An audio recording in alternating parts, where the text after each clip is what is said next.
शिष्य, शिष्य का अर्थ क्या है और गुरु क्या है?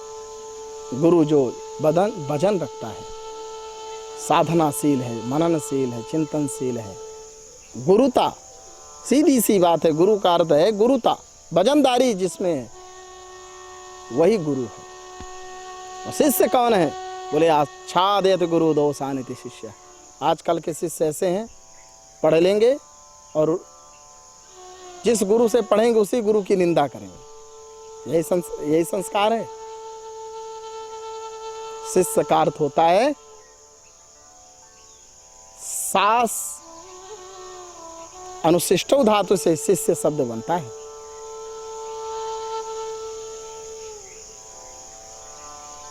एतिस तुसास बीद्रिज जुसा क्यप से क्यप प्रत्यय होकर के सास इदंग हलो से तो आदि होकर के शिष्य बना। शिष्य का अर्थ होता है आच्छादयति गुरु दोषान इति शिष्य, जो अपने गुरु के दोषों को जो छिपा ले वही तो शिष्य है। अति सामीप्यातम अज्ञा, गुरु के समीप रहने लगता है तो गुरु की अवज्ञा करना चालू कर देता है। ये सहज प्रवृत्ति है। हम गलत की ओर बहेंगे, ये सहज प्रवृत्ति है। पर यदि साध के चलेंगे ये असहज प्रवृत्ति है। यदि सद कर चलोगे जीवन सफल होगा। शिष्य बनो, गुरु के दोषों में नहीं, गुरु के गुणों में ध्यान दो। यही सच्चे शिष्य का लक्षण है। ऐसा कहते हुए भगवान व्याग्रमन होते हुए भगवान ने कहा, अर्जुन असोच्यानन्वसोचस्त्वं प्रज्ञावादांश्च भाससे गतासून गतासूंश्च नानुशोचन्ति पंडिताः। भगवान बोलते हैं तुम असोच्यान अनवसोच, तुमने शोक करने योग्य का शोक किया है। तुम असोच्यान अनवसोच, अनुपश्चात सुच्यते इति अनवसोच, अर्थात तुमने शोक न करने योग्य का जो तुमने शोक किया है अर्जुन। और प्रज्ञावादांश्च भाससे, अब भाषा तुम्हारी विद्वानों की।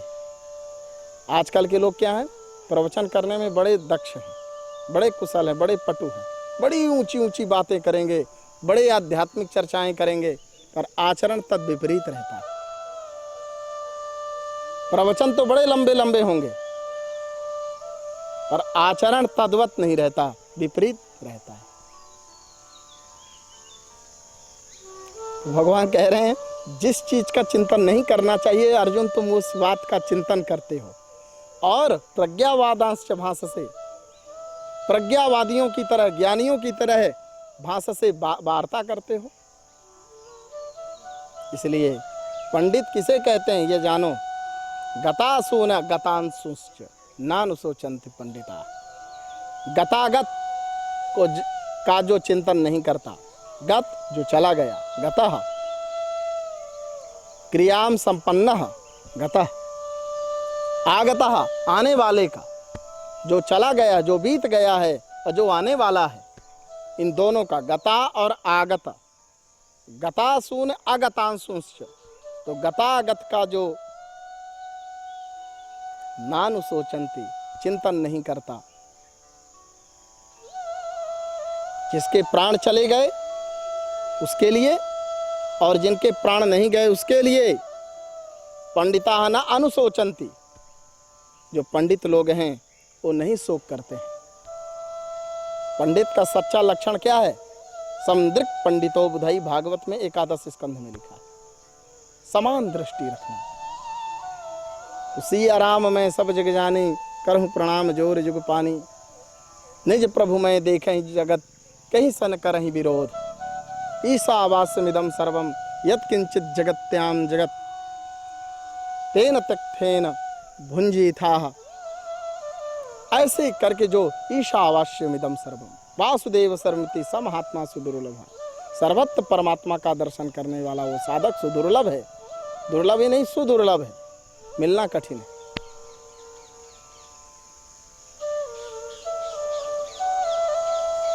कश्चिन्वाम सहस्त्रेषु कश्चित यतत सिद्धै, बहुत सहस्त्रों में सिद्ध निकलता है। पंडित सद असद का जो विवाद, सद असद विवेचनी बुद्धि यासा पंडा और तद अस संजाता पंडिता। व्याकरण शास्त्र में एक सूत्र है, तद अस संजाता तारकादिभ्यो इतच, पंडा संजाता पंडिता। इतच प्रत्यय हुआ है पंडित में, तो पंडित का अर्थ है पंडा संजाता। सद असद विचार संपन्न, सही क्या है गलत क्या है ऐसा विचार करने वाला ही सच्चा पंडित है। समान व्यवहार करने वाला समदृक् पंडितो बुधई ही। पर तुम्हारी जो है भाषा तो विद्वानों की तरह है और क्रिया तुम्हारी मूर्खों वाली है।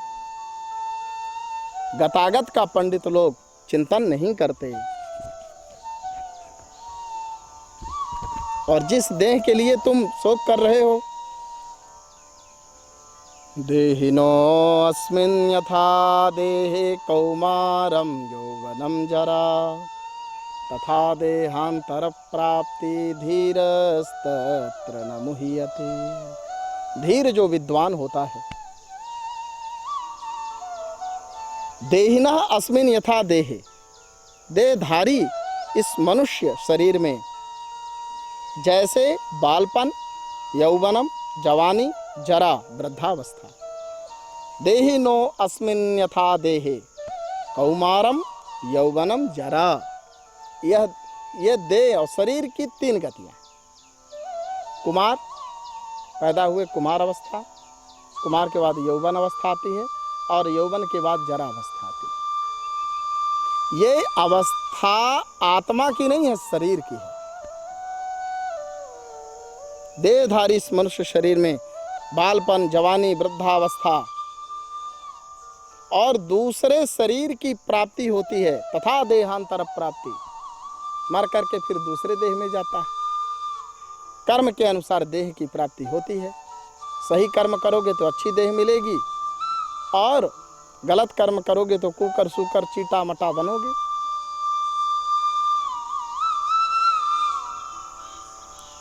दूसरे देह की प्राप्ति हो जाती है। तथा देहांतर प्राप्ति, और उस देह की प्राप्ति में, तत्र उस विषय में, धीरः न मुह्यति, जो पंडित है, विद्वान है, मोहित नहीं होता, क्योंकि जानता है ये माया है। आगमापाइनो नित्य तांत तितिक्षस्व भारत। हे भारत, अनुकूलता प्रतिकूलता, शीतोष्ण सुख दुखेशु। सुख दुख का कारण क्या है मालूम है? भगवान तर्क संग्रह में लिखा है, अनुकूल वेदनीयम सुखम और प्रतिकूल वेदनीयम दुखम। अनुकूल वेदना, हमारे अनुसार कोई कार्य हो गया तो हम सुखी हो गए, और हमारे प्रतिकूल हो गया, हमारे मन मुताबिक नहीं हुआ तो दुखी हो गए। तो मन की अनुकूलता ही सुख का कारण है और मन की प्रतिकूलता ही दुख का कारण है। इसलिए भगवान कह रहे हैं शीतोष्ण सुख दुखेषु। ठंडा सुख और उष्ण मतलब दुख। तो ये शीत और उष्ण, अनुकूलता और प्रतिकूलता के द्वारा सुख और दुख देने वाले आगमापाइना, आने जाने वाले, आगम अपाइना, आने जाने वाले को आगम अपाइना कहते हैं। ये सब अनित्य है। पुनरपि जननम पुनरपि मरणम पुनरपि जननी जठरे शयनम, भज गोविंदम भज गोविंदम भज गोविंदम मूढ़मते। हे मूढ़मते, गोविंद भज। हे भरत वंश में उत्पन्न अर्जुन, तुमको तान तितिक्षस्व, तुम सहन करो। शीत और उष्ण, ठंडी गर्मी, सुख दुख जिसने सहन किया है, इन द्वंद्वों को जो सह लिया है, वही सच्चा योगी है। तान दुखान शीतोष तितिक्षस्व। आप सहतुम इच्छा तितिक्षा, तितिक्षस्व, लोट लकार मध्यम पुरुष एक वचन। आप जो है सहन करना सीखो। आप बर्दाश्त नहीं कर पा रहे हो, इसलिए विचलित हो रहे हो।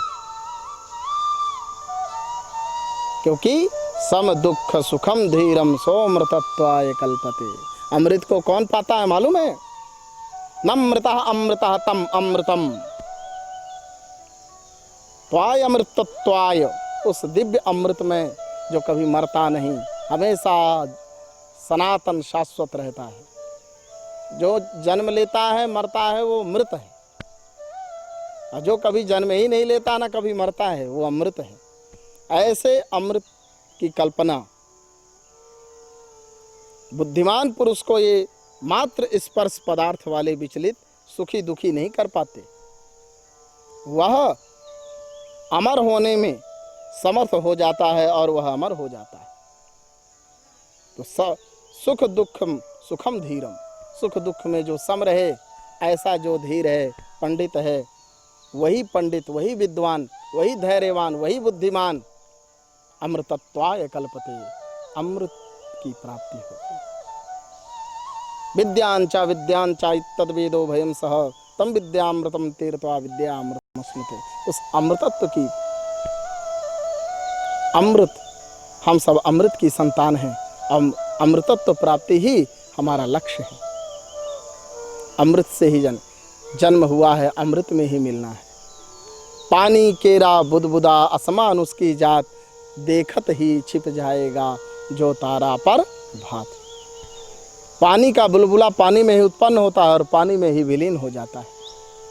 ऐसे ही परमात्मा में ही ये बुलबुला, ये जीव, सारा जगत इसी परमात्मा में उत्पन्न होता है, इसी परमात्मा में लय हो जाता है।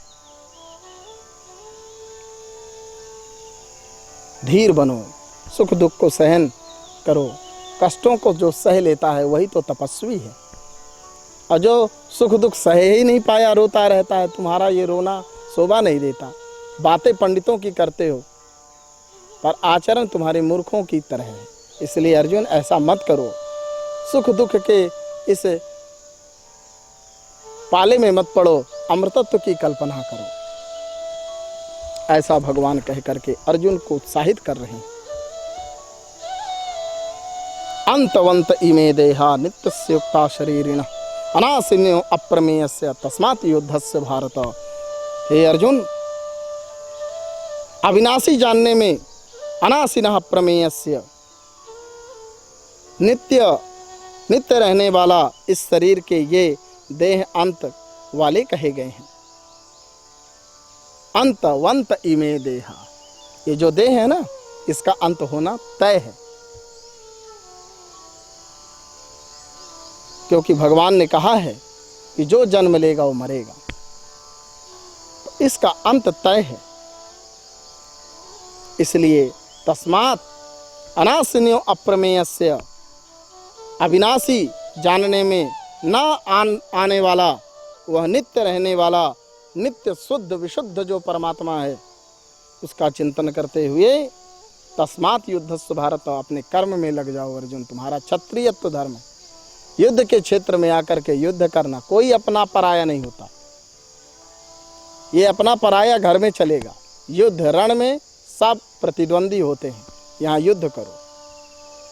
पार्थ उठो, तस्मात् युद्धस्य भारत, युद्ध करो। तब परमात्मा ने आत्मोपदेश किया है। वह आत्मोपदेश बड़ा दिव्य है। न जायते म्रियते वा कदाचिन् नायं भूत्वा भविता वा न भूयः अजो नित्यः शाश्वतोऽयं पुराणो न हन्यते हन्यमाने शरीरे। अयम न कदाचित जायते, यह शरीर, यह जो शरीरी है आत्मा, न कदाचित जायते, यह शरीरी, शरीर और शरीरी दोनों को समझना पड़ेगा। शरीर कहते हैं ये पांच भौतिक शरीर, और शरीरी कहते हैं आत्मा को। अयं न कदाचित जायते, अयम किम आत्मा शरीरी, कभी उत्पन्न नहीं होता। और न म्रियते वा कदाचित, और न कभी ये मरता है, और ये न बार बार जन्म लेता है न मरता है। भूत्वा भूयः भविता, अयम अजः, यह आत्मा अज है। न जायते इति अजः, जिसका कभी जन्म ही नहीं होता, ये आत्मा कभी जन्म नहीं लेती। जन्म शरीर का होता है, आत्मा का नहीं। हे पार्थ, यह जन्म रहित नित्य नित्य निरंतर रहने वाला शाश्वतः शाश्वत पुराणवम भवति इति पुराना होते हुए भी नया लगता है। अनादि, पुराण का अर्थ है अनादि कहा। शाश्वत अनादि, जिसके आदि में कोई नहीं, ऐसा पुराण अनादि। शरीरे हन्यमाने न हन्यते, शरीर के मारे जाने पर भी वह नहीं मरता। कौन? शरीरी, आत्मा। इसलिए आत्मा क्या है? आत्मा का विशुद्ध रूप क्या है? आपनोति व्यापनोति इति आत्मा, जो सर्वत्र जिसकी अव्याहत गति है वो आत्मा है। सर्वत्र उसकी गति है। वेदा विनाशनम नित्यम येनम अजम अव्ययम, ये नित्य वैदिक है, पुरातन है, नित्य है। एनम आत्मानम अजम अव्ययम, यह नित्य अज अव्यय, यह दिव्य आत्मा को कम घातयति हन्ति कम, कौन मार सकता है? कथम कम हन्ति कम घातयति, कैसे किसको मारे, कैसे किसको मरवाए। न तो कोई इसको मार सकता न मरवा सकता। वासांस जीर्णानि यथा विहाय नवानि गृह्णाति नरोपराणि तथा शरीराणि विहाय जीर्णा निन्यानि संयाति नवानि देहि। जैसे मनुष्य यथा नरः जीर्णानि वासांस विहाय, मनुष्य जैसे पुराने कपड़ों को छोड़ करके अपराणि नवानि गृह्णाति, दूसरे नए कपड़े धारण करता है, तथा शरीराणि विहाय जीर्णा देहि जीर्णानि शरीराणि विहाय अन्यानि नवानि संयाति। वैसे ही यह जो देहधारी मनुष्य है, ये पुराने शरीर को त्याग करके दूसरे नए नवीन शरीर को धारण करता है।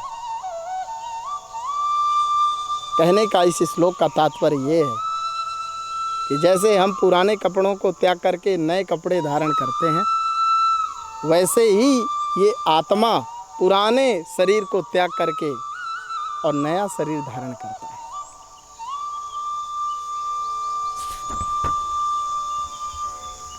अर्जुन, हे पार्थ, नैनं छिन्दन्ति शस्त्राणि नैनं दहति पावकः न चैनं क्लेदयन्त्यापो न शोषयति मारुतम। न तो इसको कोई छेद सकता शस्त्रों के द्वारा, न एनम छिन्दन्ति, एनम परमात्मानम आत्मानम न छिन्दन्ति, किसी अस्त्र शस्त्र से न काटा जा सकता ये आत्मा। न एनम आत्मानम दहति पावकः, न अग्नि इस आत्मा को जला सकती, और न पानी इसको क्लेदन कर सकता, न तो जल इसको डुबा सकता। न शोषयति मारुतम, न हवा इसको सुखा सकती। इसलिए अर्जुन अच्छेद्योयम अदाह्योयम अक्लेद्यः स्वस्यैव च नित्यः सर्वगतः स्थाणु अचलोयम सनातन। यह अच्छेद्य है, अदाह्य है, अक्लेद्य है, अशोष्य है, ये नित्य है, सर्वगत है, स्थाणु अचलम, अयम आत्मा सनातन। ये आत्मा सनातन है पार्थ। अव्यक्तोयम अचिंतोयम अविकार्योयम उच्यते तस्मात् एनम विदित्वेनम नानुशोचतुमर्हसि। यह देही प्रत्यक्ष नहीं दिखता, अयम अव्ययः अयम अचिंत्यः अयम।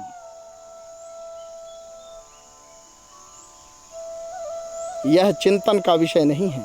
अचिंत्यः, अविकार्यः,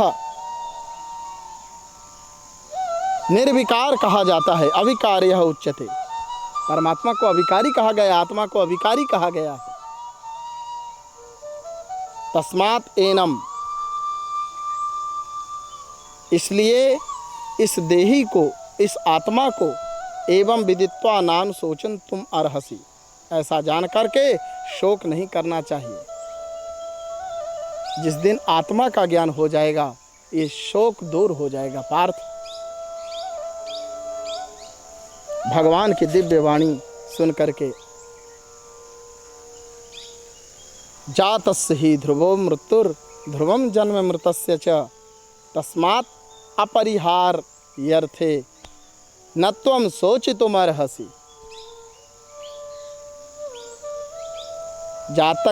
जातस्य ध्रुवः मृत्युः च मृतस्य ध्रुवम जन्म तस्मात् अपरिहार्ये।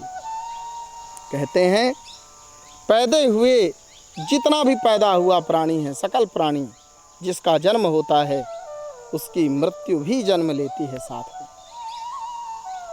जन्म ध्रुव है और उसकी मृत्यु भी ध्रुव है पार्थ। इस जन्म मरण रूपी परिवर्तन के प्रवाह का निवारण नहीं हो सकता। इसलिए इस विषय में त्वं सोचतु न अर्हसि, तुमको इस विषय में शोक नहीं करना चाहिए पार्थ।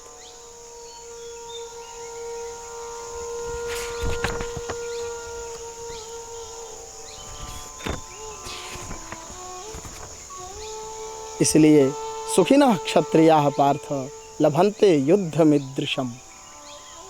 क्षत्रिय का जो धर्म है, युद्ध में ही वो प्रसन्न होता है। सुखिनः क्षत्रियाः पार्थ लभन्ते युद्धमिदृशम्।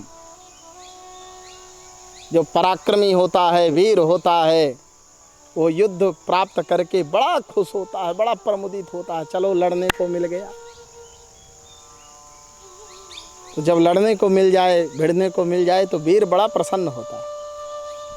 इसलिए भगवान कह रहे हैं सुखिनः क्षत्रियाः पार्थ। ये पार्थ, क्षत्रियाः सुखिनः लभन्ते युद्ध ईदृशम्।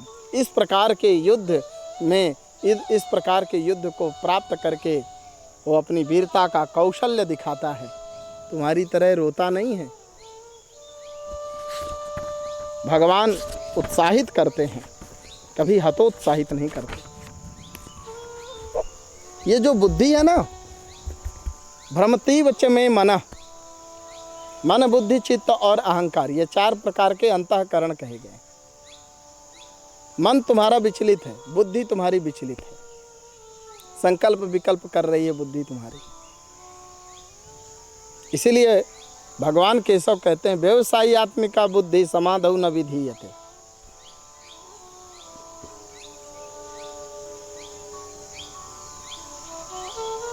भोग ऐश्वर्य प्रसक्तानाम तया अपहृत चेतसाम।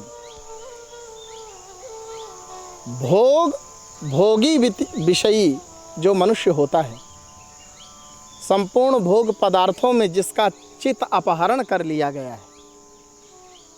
चित्त का अपहरण कब होता है? ये चित्त जब विषयों में लग जाता है, ये विषयों में चित्त चिपक जाता है।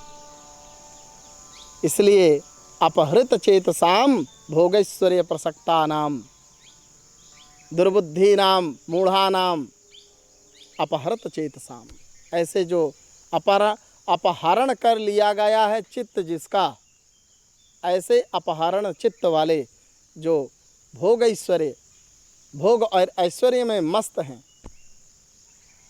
कहते हैं व्यवसायी आत्मिका बुद्धि। समाधौ, अत्र समाधौ शब्दस्य को अर्थः, अत्र समाधौ शब्दस्य परमात्मना। समाधौ जो है सप्तमी एक वचन का रूप है। समाधौ समाधानम समाधि है, परमात्मा में समाने की पद्धति ही समाधि है, परमात्मा में समाना ही समाधि। तो कहते हैं कि व्यवसायी आत्मिका बुद्धि न विधीयते समाधौ, एक निश्चय वाली जो बुद्धि है, व्यवसायी आत्मिका बुद्धि और अव्यवसायी आत्मिका बुद्धि, एक निश्चय वाली बुद्धि न विधीयते, जिसकी बुद्धि व्यवसायी आत्मिका है। व्यवसायी आत्मिका मतलब बटी हुई, और वो बढ़ती कहाँ है? विषयों में, उसी को कहते हैं व्यवसायी। तो हमारी बुद्धि इन विषय भोगों में, विषय पदार्थों में बटी हुई है, इसलिए समाधौ न विधीयते, समाधि मतलब परमात्मा में प्रवेश नहीं हो सकता। भोग ऐश्वर्य के कारण जिनका चित्त अपहरण कर लिया जाता है पार्थ, वो कभी परमात्मा में उसकी समाधि नहीं हो सकती। समाधानम समाधि, हमारा जीवन परमात्मा में समा जाए तभी तो समाधि। समाधि किसे कहते हैं? परमात्मा में समाना। जीव और ब्रह्म का एक ही भाव, जीव का और परमात्मा का एक ही भाव ही समाधि है। समाधि में भेद नहीं है। जैसे शक्कर और पानी है, पानी अलग है, शक्कर अलग है।